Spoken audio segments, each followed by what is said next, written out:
आपल्याला कल्पना आहे की महाराष्ट्रामध्ये महाविकास आघाडीच्या माध्यमातून अलीकडेच महाराष्ट्र राज्य निवडणूक आयुक्त आणि केंद्र सरकारचे निवडणूक अधिकारी या दोघांचीही महाविकास आघाडीतील समस्त नेत्यांनी आदरणीय शरद पवार साहेबांपासून माननीय उद्धवजी ठाकरे साहेब, माननीय राजसाहेब ठाकरे, हर्षवर्धन सपकाळ, बाळासाहेब थोरात अशी सगळ्या दिग्गज मंडळींनी अगदी कम्युनिस्ट पार्टीचे रेड्डी गांडे, जयंत पाटील दोन्ही म्हणजे शेकापचे जयंत पाटील सुद्धा सगळ्यांनी भेट घेतली होती। आणि त्या भेटीमध्ये आम्ही असं सांगितलं होतं की विधानसभेच्या निवडणुकीच्या वेळेला जो गदारोळ नंतर आला, 46 लाख लोकांनी मतदान केलं आणि त्यामध्ये लक्षात असं आलं की दुबार मतदार खूप आहेत, काही ठिकाणी बोगस मतदार आहेत, काही मृत व्यक्तींची नाव आहेत। अलीकडेच आदित्यजी ठाकरे यांनी सुद्धा त्याचं प्रात्यक्षिक आपल्या सगळ्यांना दाखवलेलं आहे। यापूर्वी राहुल गांधींनी सुद्धा वोट चोरीबद्दल सांगितलं। आता हा सगळा मुद्दा घेतल्यानंतर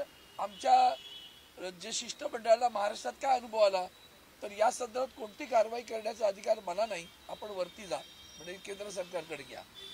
आज इथं आल्यानंतर असं दिसतंय की हे तर ऐकण्याच्या मनस्थितीतच नाही आहेत काही। हे आम्हाला उलट असं सांगतात की विधानसभेच्या निवडणुकीच्या वेळेला जी यादी होती तीच यादी वापरली जाईल। मग जेव्हा त्रुटी सांगितल्या तेव्हा त्रुटी सांगितल्या तर थोडं ऐसा होत आहे। आयुक्तांचं नाव घेऊन सांगितलं, मुंबई महापालिके नव्या मुंबई महापालिकेच्या आयुक्तांच्या शेजारी असं हे सगळे 127 लोकांच्या नोंदण्या झाल्या। हे सगळं केल्यानंतर लक्षात असं येतंय की त्यांना यामध्ये कुठलीच गोष्ट ऐकायची नाही आणि कुठलीच गोष्टीवर कारवाई करायची नाही। म्हणजे हे जे बोगस मतदार आहेत किंवा ही जे काही गडबड आहे मग आम्हाला फॉर्म 7 दाखवा। मग आम्ही त्यांना म्हटलं बाबा आम्ही इथं का आलो, जर त्यांनी केलं असतं म्हणजे यांनी तिकडेच बोट टाकवलं परत। म्हणजे त्या राज्य निवडणूक आयुक्ताचं हे काम आहे किंवा EROचं काम आहे, फॉर्म 7 भरला होता का तुम्ही, तक्रार केली होती, हे सगळं केलेलं आहे, ते करून सुद्धा होत नाही म्हणून तुमच्याकडे आलेलो। पण मला असं आम्हाला कसं वाटत नाही की या संदर्भात ते कोणती कारवाई करतील असं वाटत नाही। पण आज निदान इथं महाविकास आघाडीच्या वतीनं शिवसेना म्हणून माननीय अनिल देसाई, माननीय मनसेचे बाळा नांदगावकर, नितीन सरदेसाई, आमच्या काँग्रेस पक्षाचे मित्र आमचे अतुल लांडे, राष्ट्रवादीचे ॲडव्होकेट झा, या आज सगळेजण आम्ही आज त्यांना भेटायला आलो। सकाळी त्यांनी अगोदर दोघांनाच भेटणार असं सांगितलं। म्हणजे लोकशाहीमध्ये दोघांनाच का नाही, म्हणजे काल तुम्ही दोघे म्हणजे बरोबर आहे, तुम्ही आज वेळ दिल्यानंतर आमच्या महाविकास आघाडीतील पत्रक कोणाचं आहे, आमच्या स्वाक्षरीचं आहे। पत्रावर स्वाक्षरी आहे माननीय शरद पवार साहेब, पत्रावर स्वाक्षरी आहे माननीय उद्धवजी ठाकरे साहेब, पत्रावर स्वाक्षरी आहे माननीय राजसाहेब ठाकरे, पत्रावर स्वाक्षरी आहे माननीय हर्षवर्धन सपकाळ, पत्रावर स्वाक्षरी आहे जयंत पाटील, लांडे, सुभाष लांडे, पक्षावर आणखीन त्या आमच्या अजित नवले, या सगळ्यांच्या स्वाक्षरी आहेत। आम्ही प्रातिनिधित्व करतोय, खरं तर निव्वळ पक्षाचं नाही तर महाराष्ट्रातील खऱ्या मतदारांचं प्रतिनिधित्व करायला आलो आणि खऱ्या मतदारांना मतदान करण्याचा अधिकार आहे, इतरांना नाही हे सांगण्यासाठी आलो। पण त्यांच्याकडनं असा कुठलाही प्रतिसाद, सकारात्मक प्रतिसाद दिसत नाही की आपण यामध्ये लक्ष घालू आणि आम्ही काही करू। तर ते पळवाटा काढत होते बरेचशा, त्या पळवाटावरून अनिल देसाईंनी सुद्धा त्यांना काय खडसवायचं ते खडसवलं आणि सांगितलं सुद्धा की या सगळ्या गोष्टी आम्ही करत आलेलो आहोत, नवीन नाही आम्हाला। फॉर्म नंबर 6, 7, 8 सगळे पाठ झालेले आहेत आम्हाला, तर ते सगळं करून सुद्धा तुमचे अधिकारी कारवाई करत नाही म्हणूनच तुमच्याकडे आलेलो आहेत। तुम्ही त्यांना त्यांच्या मग ते त्यांचाच अधिकार आहे, त्यांनी करायला पाहिजे। म्हणून देशामध्ये लोकशाही कशी धोक्यात आहे, त्याचं मूळ कुठे आहे ते इथून सुरुवात होतं, ते मूळ इथूनच सुरुवात होतं, त्याचं द्योतक आजच्या बैठकीत आमच्या नजरेस आलेलं आहे। धन्यवाद। एक प्रश्न असा आहे की तुम्ही स्वतः निवडून आले, तुम्ही अनिल देसाई तुम्ही निवडून आलात, तर तुमच्या वेळी सुद्धा मतदार याद्या होत्या, दुबार मतदार नोंदणी होती, मग आज तुम्ही काय आक्षेप? पहिली गोष्ट लक्षात घ्या, आम्ही निवडून आलो तेव्हा सुद्धा आम्ही या संदर्भात जे काही दुबारवर एक गदारोळ आहे ना, हा गदारोळ कधी सुरू झाला, लोकसभेत जेव्हा भारतीय जनता पक्षानं सपाटून मार खाल्ला आणि विधानसभेच्या निवडणुकीत त्यांनी हा जो काही प्रकार केला, म्हणून तुम्ही विसरू नका, मी सुरुवात पण त्यांनीच केली होती। 46 लाख लोकांनी मतदान केलं 5च्या नंतर आणि मग 73 लाख, मग ते 5च्या नंतरच्या संदर्भात सुद्धा आम्ही विचारलेलं आहे। तेव्हा हास्यास्पद उत्तर दिलं होतं, महिलांची प्रायव्हसी डिस्टर्ब होईल म्हणून आम्ही तुम्हाला व्हिडिओ क्लिप देऊ शकत नाही, आम्ही मागितलं। 5च्या नंतर गर्दी होती ना, आम्हाला द्या, हे विसरता कसं तुम्ही? सगळा गदारोळ 2024च्या विधानसभेनंतर फार मोठ्या, अगदी पूर्वी घडलंच नाही असं म्हणणार नाही, पण फार मोठ्या प्रमाणात तो तेव्हा घडला. त्याचे असंख्य पुरावे, असंख्य पराभूत अगदी जिंकलेल्या आमदारांनी पण सांगितलं. म्हणजे महाराष्ट्रामध्ये एका गावामध्ये मार्कडवाडी त्या गावामध्ये बॅलेटने मतदान घ्यायचं ठरलं. जिंकलेल्या उमेदवारांनी ठरलं, मला मी जिंकलो असतो तरी ते बघायचं. कारण त्या गावातल्या लोकांनी सांगितलं आम्ही इतरांना कुणालाही मतदान केलेलं नाही, इथं होऊ द्या. मार्केटवाडीमध्ये बॅलेट पेपरने निवडणूक घ्यायची मतदान घ्यायचं ठरवलं, तेव्हा त्याला विरोध केला गेला, त्याला करू दिलं नाही. कशाचं होतं काय? तुम्ही सीसीटीव्ही फुटेज का देत नाही? कशाचं होतं काय? 73 लाख लोकांनी कसं मतदान केलं, नोंदणी केली. आणि आता तुम्हाला कळतंय की बरोबर आदित्यजींनी पण टाकलं घसेटराम हलवाई. मुंबई महापालिकेच्या आयुक्तांच्या निवासस्थानावर 127 लोक, हे सगळं आहे.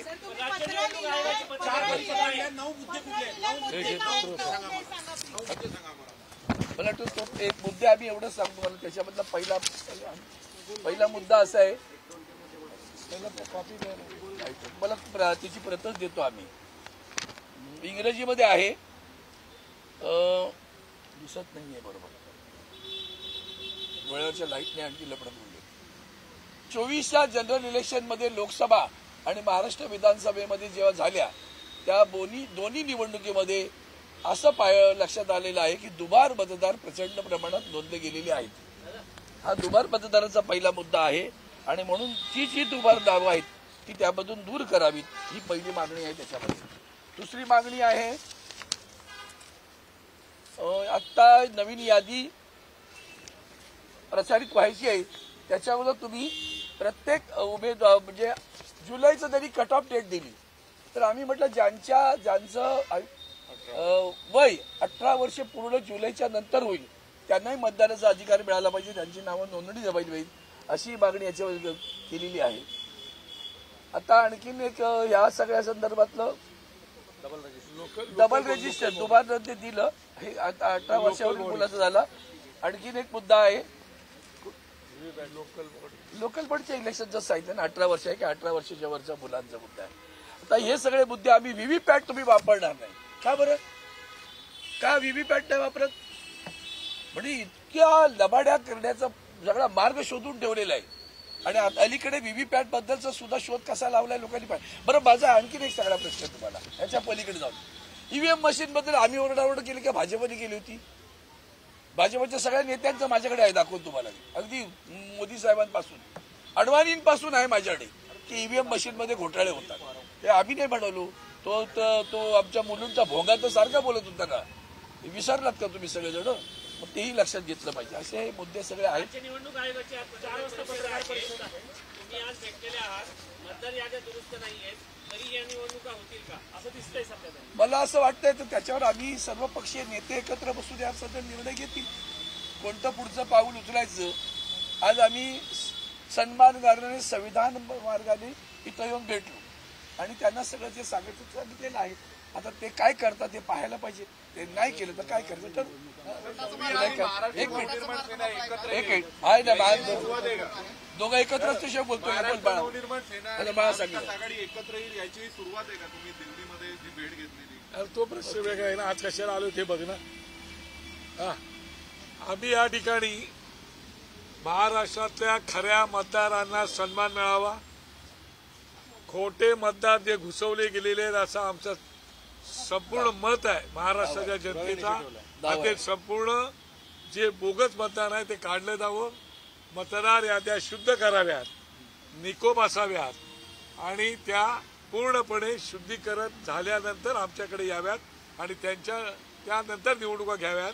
यासाठी आम्ही सन्माननीय आताचे जे इलेक्शन कमिशनर आहेत त्यांना भेटायला आलो होतो. एकंदरीत chief election commissioner Ganesh Kumar आणि दुसरे 2 संधू साहेब आणि जोशी साहेब, पण एकंदरीत आम्ही भेटल्यानंतर आमचा पूर्ण भ्रमनिराश झालेला आहे. म्हणजे एका बाजूला आई जेऊ घालेला भीक मागू देईन अशी परिस्थिती आहे. इकडचं आमच्या तिकडचे कमिशनर जे दोन्ही आहेत, चोकलिंगम आणि दिनेश वाघमारे, ते इकडच्या कमिशनरवर ढकलतात, इकडचा कमिशनर तिकडच्या कमिशनरवर ढकलतो.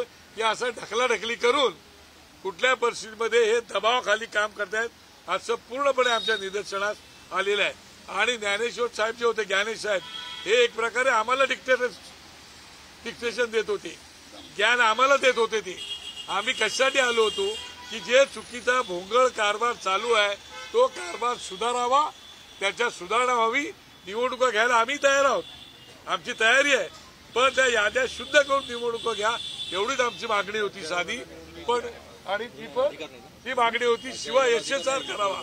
ती दुसरी मागणी आहे, व्हीव्हीपॅट या कंपल्सरी असल्याच पाहिजेत अशी आमची मागणी होती. पण त्याच्या बाबतीमध्ये त्यांनी कुठलेही सकारात्मक दृष्टिकोन ठेवला नाही. एकंदरीत आम्हाला असं चित्र दिसलंय की हे निवडणूक आयोग हा संपूर्ण लोकांना फसवण्याचं काम करते आणि सरकारच्या दबावाखाली काम करते, हे आमच्या निदर्शनास आलेलं आहे. विरोध कसा दर्शवणार आहे, कारण की राज्य निवडणूक आयोगाची आता पत्रकार परिषद आहे आणि आता डेट्स अनाऊन्स होते. मला असं वाटतं की आता आम्ही जे अरविंद सावंत साहेबांनी सांगितलं, आता आम्ही जाऊन मुंबईत भेटणारच आहोत. भेटल्यानंतर सगळ्या पक्षप्रमुखांची बैठक होईल आणि त्याच्यामध्ये नंतर काय व्हायचा तो निर्णय करू, त्याला होऊन जाईल. तुला काहीतरी सांगायचं पूर्णपणे भ्रमनिरास झालेला आहे आता असं तुम्ही म्हणाले आहात, पुढची पावलं काय असतील? म्हणूनच सांगितलं की शेवटी पक्षप्रमुख म्हणून जी बैठक होईल त्याच्यावरती पूर्ण निर्णय घेण्यात येईल. महत्वाचा एक मुद्दा इथे मला मांडायचा आहे की राज्य निवडणूक आयोग जे आहे ती निवडणूक या केंद्रीय आयोगाने बनवलेल्या वोटर यादीवरच करणार आहे. या यादीमधल्या डिस्क्रिपन्सीज ज्या आहेत त्या लक्षात आणून दिल्या, पण मुख्य निवडणूक आयुक्त ज्ञानेश कुमारजी कुठलीही गोष्ट ऐकायला तयार नव्हते. त्यांच्यासमोर पुराव्यानिशी सगळं सांगितलं तरी ते सांगत होते की आमच्याकडे तुम्हाला इथे काही सोल्युशन मिळणार नाही, आम्ही जनरल इलेक्शनला पाहू. पण याद्या तुमच्याच वापरल्या जाणार असतील आणि हेच यादी जर असेल जी लोकसभेनंतर तुम्ही गडबड केलेली आहे, तर त्या यादीवर जर निवडणुका होणार असेल तर त्या निष्पक्ष निवडणूक होणार नाही असं लक्षात आणून दिल्यानंतरही अनिल देसाई साहेबांसोबत हे आर्ग्युमेंट त्यांनी केलं, ऐकून घेण्याच्या मनस्थितीत नव्हते. त्यामुळे आम्हाला पूर्णपणे आता खात्री झालेली आहे की निष्पक्ष निवडणुका होणार नाही. अब मैं आपके सामने मैं आज अभी हिंदी में बात रखता हूं. हमारा डेलीगेशन, सर्वपक्षीय डेलीगेशन, हमने आज मुलाकात की है इलेक्शन कमीशन की. काफी जद्दोजहद के बाद ये हमें मुलाकात मिली है. ये हमें मुलाकात मिली है. कल हमारे सम्मानीय सांसद, दोनों सांसद, लोगों से चुन के आए हुए सांसद, सम्मानीय अनिल देसाई जी, सम्मानीय अरविंद देसाई जी जो कैबिनेट मिनिस्टर रह चुके, अरविंद सावंत जी, कल वो 8 घंटा बैठे रहे लेकिन उनको मुलाकात नहीं दी गई. रात को ईमेल किया गया, दोनों का नाम, फिर एक ईमेल में सारा सर्वपक्षीय डेलीगेशन, ये देखिए, ये कल का भी हमने यही दिया था, जिसके ऊपर सिग्नेचर जो है वो आदरणीय शरद पवार साहब, आदरणीय उद्धव ठाकरे जी साहब, आदरणीय हर्षवर्धन सपकाल जी, जयंत पाटिल जी शेकाप के, अजित नवले जी, सुभाष लांडे जी और राज ठाकरे साहब, ये सारे सम्मानित नेता महाराष्ट्र के विपक्ष के, इन्होंने जो मेमोरेंडम लिख कर दिया था वो लेकर हमारा प्रतिनिधिमंडल आया था. जद्दोजहद के बाद आज भी 2.5 घंटे के बाद हमें वो मुलाकात मिली, लेकिन वो मुलाकात का आउटपुट हमें कुछ भी नहीं मिला है. ना बात सुनने के मनस्थिति में देश के मुख्य चुनाव आयुक्त थे ज्ञानेश कुमार जी, उल्टा डिक्टेट करने की कोशिश की, ये बताने की कोशिश की कि हमें कुछ समझता नहीं है, जबकि पूरा जीवन जो है चुनाव लड़ने में गया है. Form number 6, form number 7, form number 8, जब उन्हें बताया गया कि मुंबई म्युनिसिपल कॉरपोरेशन के कमिश्नर के घर पर 127 वोट कैसे आए, तो उसका भी जो है जवाब जो था वो गोलमोली था, सफाई देने की कोशिश की. हमारा सवाल इतना ही था, जब चुनाव निगम, हमारे जो चुनाव है लोकल बॉडीज के, वो इसी वोटर लिस्ट पे होना है, और राज्य आयुक्त और सीईओ महाराष्ट्र के चोक्कलिंगम जी, उनका कहना है कि ये वोटर लिस्ट जो है इसके पूरे अधिकार chief election commissioner, election commission of India को है, इसलिए हम यहाँ आए थे. सवाल यहीं से शुरू होता है कि आप क्यों आए यहाँ पर, हमारे हाथ में कुछ नहीं है, हम कुछ करने वाले नहीं है, आपने राजनीति की है, आप राजनीतिकरण कर रहे हो. हमारा सीधा सवाल था, कुछ सवाल थे हमारे, वो सवाल हम उनके समक्ष रखना चाहते थे कि वोटर लिस्ट प्यूरिफाइड हो, अच्छे तरह से चुनाव हो, निष्पक्ष चुनाव हो, न्यूट्रल चुनाव हो, इम्पार्शियल चुनाव हो. लेकिन हम आज पूरी तरह समझ गए कि ये बीजेपी का पिट्ठू बन के रहा है. ये कोई भी चुनाव इम्पार्शियल करने के लिए तैयार नहीं है. यही उनके जवाब से हमें आज महसूस हुआ. क्या लगता है ऐसी 4 बजे मुंबई में प्रेस कॉन्फ्रेंस हो रही है, आज डेट्स अनाउंस हो सकते हैं?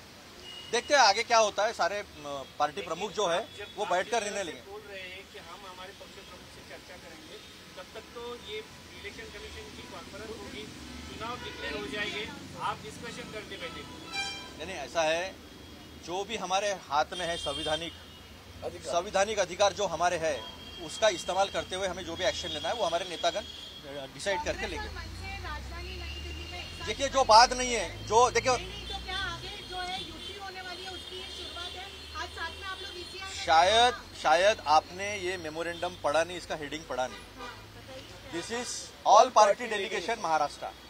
इसमें बीजेपी शामिल नहीं हुआ क्योंकि बीजेपी चुनाव आयोग के मदद से चुनाव जीत रही है। इसमें बीजेपी की शिवसेना शामिल नहीं हुई और इसमें बीजेपी की राष्ट्रवादी भी शामिल नहीं हुई क्योंकि उन्हें इस तरह से चोरी चुपे चुरा कर चुनाव जीतने का फायदा हो रहा है। अगर उन्हें लगता है कि लोकतंत्र को बचाने के लिए निष्पक्ष चुनाव हो तो वो भी आए रहते हैं। तो अभी चुनाव में कौन किसके साथ जाएगा इसकी कोई चर्चा नहीं है। लेकिन सर महाराष्ट्र में वंचित बहुजन आघाड़ी और MIM भी है, तो वो लोग क्यों नहीं आए? सबको बुलाया हमने, सबको बुलाया, और आपका सवाल क्या है ये भी हम समझते हैं।